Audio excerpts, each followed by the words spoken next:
Welcome to my YouTube channel, Full Spinnaker Ahead. This is episode 29 up in the Whitsundays, called Whitsunday by Sail. Loving it, and this is part 2.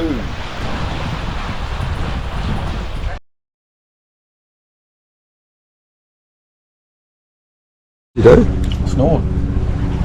How'd you sleep in the boat? Good. You realise you're going to be on YouTube, is that alright with you? No. It's not! I didn't sign any forms. Being on YouTube. Pam wasn't keen. Well, I'm stuffing my face. Hey? While I'm stuffing my face. Yeah. Okay, fine. You're all cool with it? All good. How's the, I'll concentrate on you then, rather than...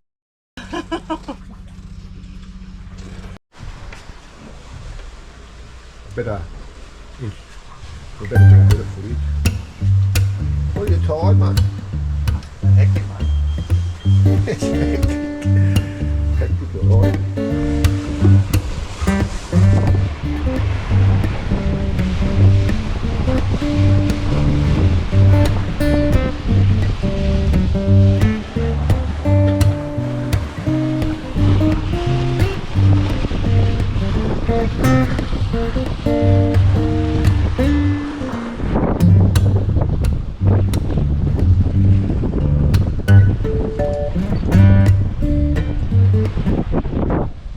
Heading to Blue Pearl Bay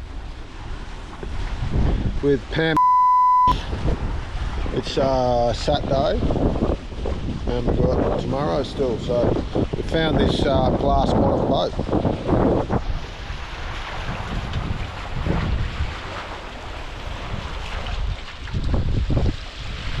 It's probably a bit big to have on the boat all the time, but it's pretty cool. You can see better through the bottom of the boat than you can with your own eyes. So Blue Pearl Bay, where we're going, is a pretty good, it's off Hayman Island, which is like a private resort island, and it used to be a really cool snorkeling spot, but I think it got smashed by Cyclone Debbie pretty badly, so it'll be interesting to see what's there.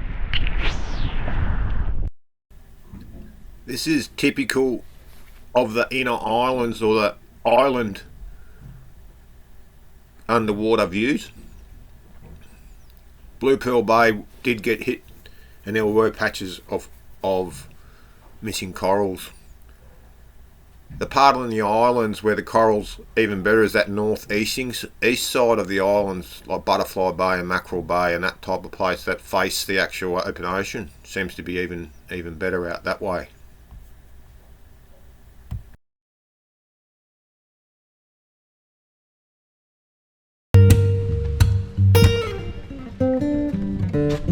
Wow, who's this?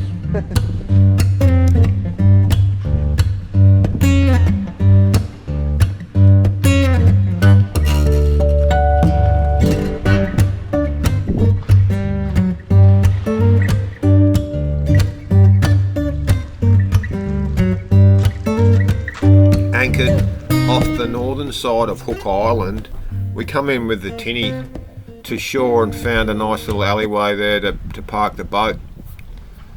I love the hoop pines. They're amazing and very iconic to this area.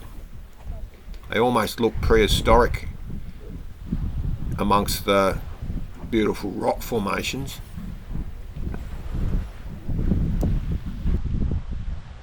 I was just going to mention, if you can possibly watch this footage on a larger screen, you just get so much more detail, and that's how I edit it, using a big screen. Now the rocks in this area look like a bit like a decaying tooth.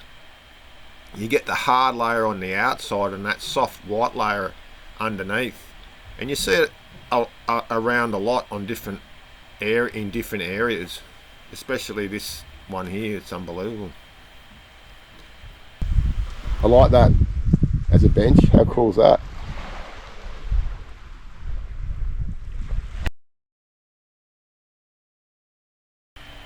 So this is the Stonehaven anchorage off the northern side of Hook Island, and our boats are just parked out there in the water, and we come across this fresh water flooding out into the into the salt, and so it was a upward journey up the creek to see what there was. There was a few pools, and a bit further down the beach there was another lot as well. It's just the search of fresh water I find a bit pretty luring.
This is the entrance to Nara Inlet, a long finger-shaped inlet.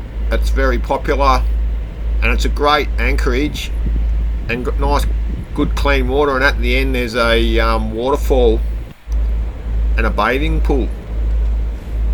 You also notice that there's a bit of graffiti on the rocks, which seemed to have been a pretty popular activity back in the day, but definitely not practiced widely these days.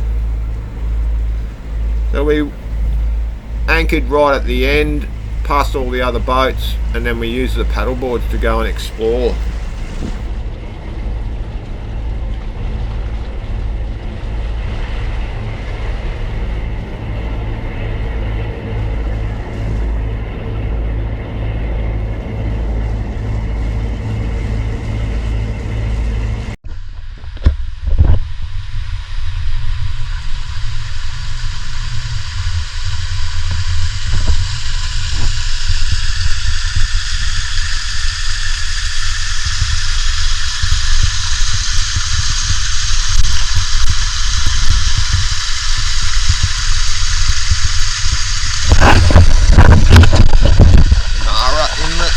Waterfall.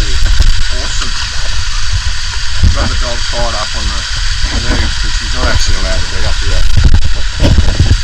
I would have brought her up, I think she wouldn't listen, so I thought, righto, you can just tie her up then.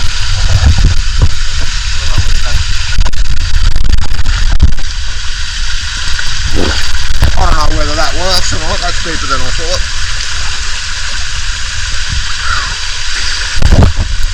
But that's the way.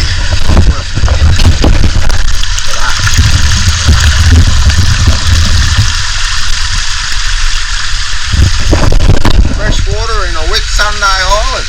Woohoo!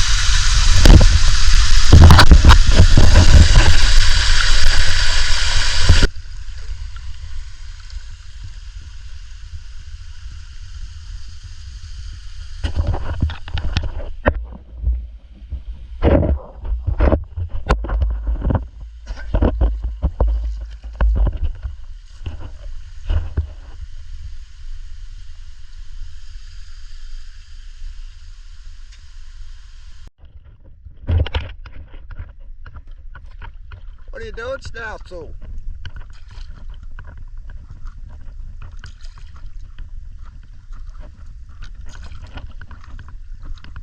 You getting on?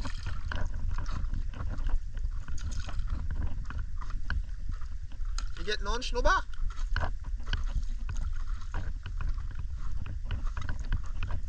You getting on here? Come on, get on. Come out here. Come around here.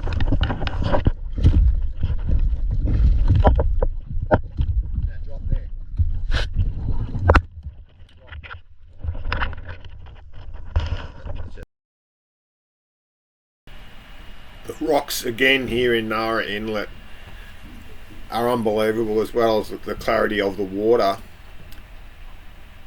But there's a lot of graffiti on the rocks, just painted, you know, where I was here in such and such a time, or the names of people, and it was very popular back in the day, but now it's sort of frowned upon, and no one really seems to do it.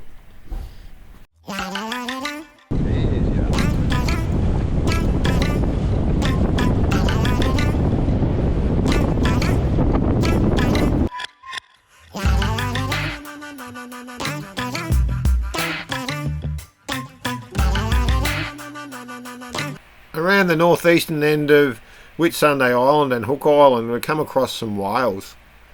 One particularly good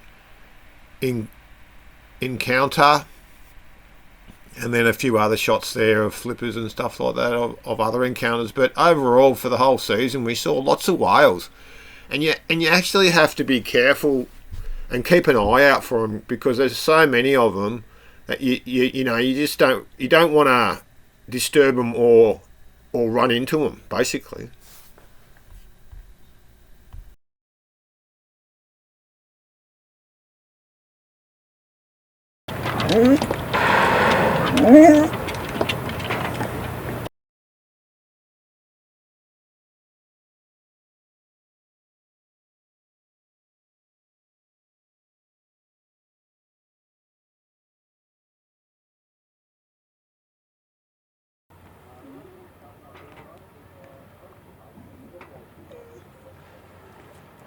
Wow.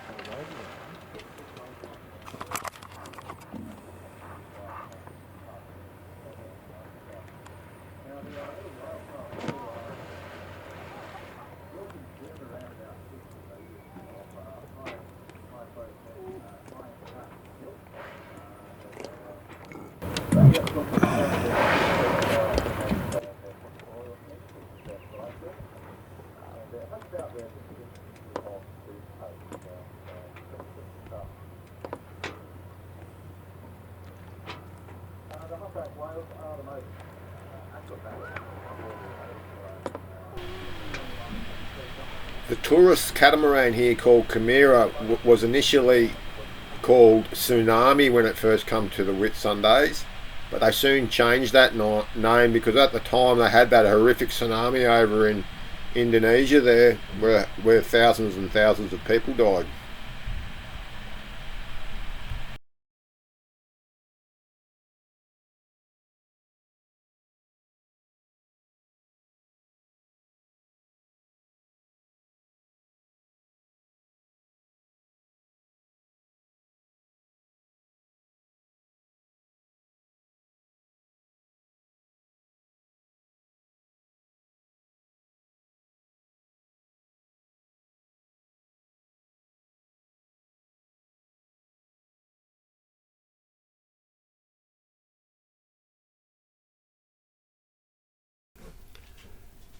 The day before we arrived here at Tongue Bay, which is the protective anchorage to Whitehaven Beach and Hill Inlet, our next overnight stay, we come in with the tinny towing behind Toucan 2 like you just saw, and we accessed a courtesy mooring,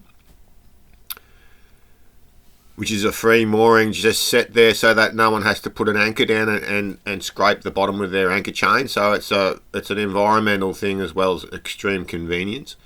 And we motored up to the courtesy mooring with the tinny in tow, and forgot about it as we were tending the courtesy mooring. And basically what happened is, because we stopped the boat and the tinny was still moving forward, it went underneath the boat, and when we hit reverse to pull ourselves up for the courtesy mooring, the tow rope got tangled in the propeller and wound itself in, and basically almost just about sunk the tinny. It was a learning experience. So to get the tinny back out of the water, it probably had about 200 mil of, or not even that, before the water started pouring in through the front of the boat. So it was the bow that was being pulled down by the propeller and its tow rope.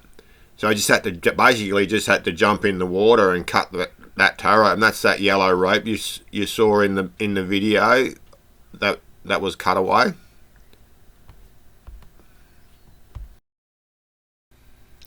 As you can see here, we're in Hill Inlet, and it's low tide. You can see all the exposed sandbars, and it's a brilliant white silica sand.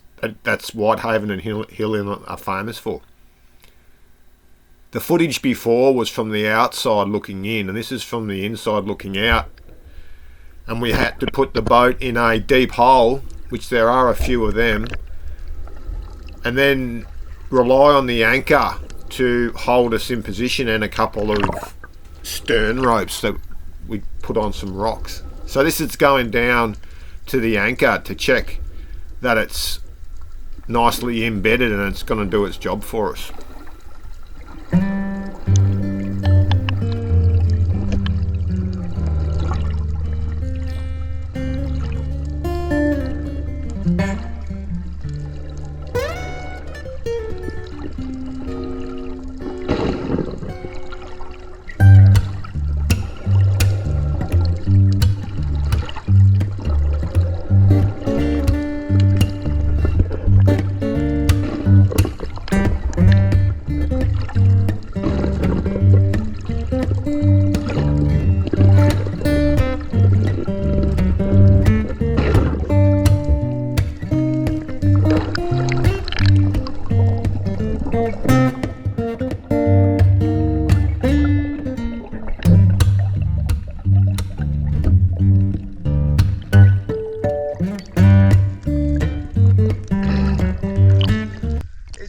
Anchor is here, right here.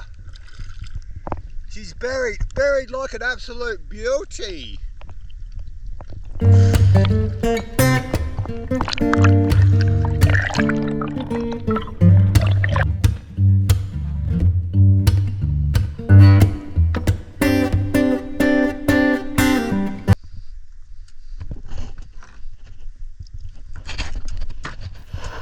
Yeah, so my tinny or tender is a 3 metre aluminium tender, and I've just put on a new 15 horsepower Mercury 4-stroke engine.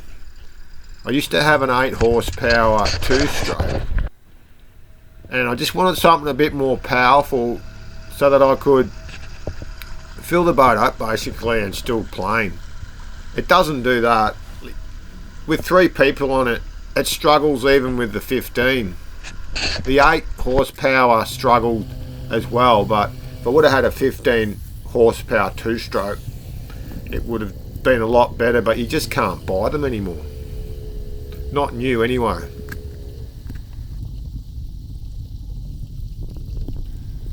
Hill Inlet is emptying out, and this is the little flow that you get, and it's yeah, it's nice. It's pretty strong, but it's just a nice change of events. It's sort of like a bit of like a change of season when the tides go up and down, and you'll find that a lot of the pools that are left, the fish take advantage of. Like you'll see up here, there's a stingray, and if you look carefully, you'll see that there is a lot more fish in this little pool up here than what you first think.